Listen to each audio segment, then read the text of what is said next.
In this movie, I'll show you how to crop an image non-destructively so that you don't permanently delete any of its pixels. And that way, you can go back and change your mind anytime you like. Now notice that we're looking at the image as I cropped it in the previous movie. And I have the crop tool selected here inside the toolbox. And yet, I'm not seeing the crop boundary, which can be a little confusing. To bring it back though, all you have to do is click inside the image like so. Now let's say I want to bring back some of the jacket on the right-hand side of the image, so I'll just go ahead and drag this right boundary out, at which point I'll reveal white, or whatever color you see down here at the bottom of the toolbox, which is what's known as the background color.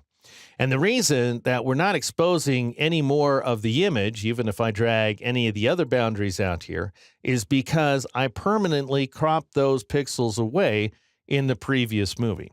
So what I'm going to do here is just press the escape key in order to abandon that crop operation. And the reason that we have no extra data outside what we're seeing on screen is because we're working on what's known as a flat background.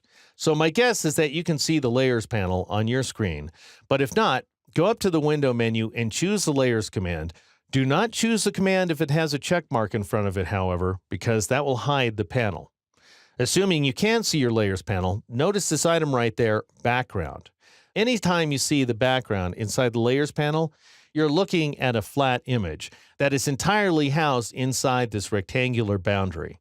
So in other words, all you have is what you can see on screen. Now in my case, I want to bring back those pixels that I got rid of. And the easiest way to do that is to go up to the File menu and choose the Revert command. And that will go ahead and restore the saved version of the image. Now notice a funny thing right there. If I had chose the Revert command inside any other application, I would have gotten an alert message asking me if I'm absolutely sure that I want to abandon all unsaved changes. Now the reason I don't get that message in Photoshop is not because Photoshop doesn't care about my unsaved changes. Rather, it's because I can bring them back anytime I like, just by going up to the Edit menu and choosing Undo Revert. Or I can press that standard keyboard shortcut of Control-Z here on the PC or Command-Z on the Mac, and that will go ahead and bring back my cropped image like so. I don't want that, however, so I'm going to press Control-Z or Command-Z again to redo the Revert operation, and then I'll go ahead and just drag inside the image like so in order to draw a freeform crop boundary. And before I commit my changes, I'll just go ahead and turn off this checkbox up here in the options bar, delete cropped pixels. So if you turn that checkbox off, you will keep everything that you're cropping. And let me show you what that looks like. I'll go ahead and press the Enter key or the Return key on the Mac. And now notice here inside the Layers panel, instead of that flat background, I now have an independent layer, which Photoshop automatically names Layer 0. And to get a sense for what that looks like, I'll go ahead and switch to the Move tool, which is located up here at the top of the toolbox. The Move tool, by the way, allows you to move selected pixels or layers inside Photoshop.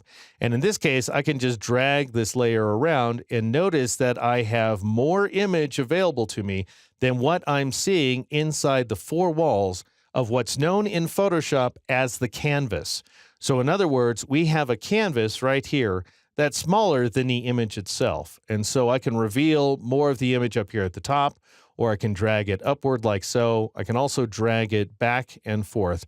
If you end up seeing a checkerboard pattern, that's telling you that you've gone too far and you're revealing this transparency in the background. So what I want to do is go up to the View menu and choose the Snap command to turn it back on. And then I'll go ahead and drag this layer down so that it snaps into alignment. Do you see those magenta lines? That indicates that I'm snapping the image so that it aligns to the bottom and right edges of the canvas. All right, now let's say I don't quite like the way the image is cropped. I want to adjust it a little bit. Well, all I have to do is switch back to the crop tool. Again, I can get it by pressing the C key, and then I can drag these boundaries as much as I want, and I will continue to reveal more of the image. Now, obviously, if I go too far, like so, I'm going to reveal transparency. And of course, assuming I don't want that, I can just go ahead and drag that left edge in. And then when I like what I see, I'll just go ahead and press the Enter key or the Return key on the Mac to accept that modification. And because Delete Crop Pixels is turned off, up here in the options bar, all I did was apply another non-destructive modification to the canvas while the image itself remains entirely intact on an independent layer. And that's how you crop an image entirely non-destructively here inside Photoshop.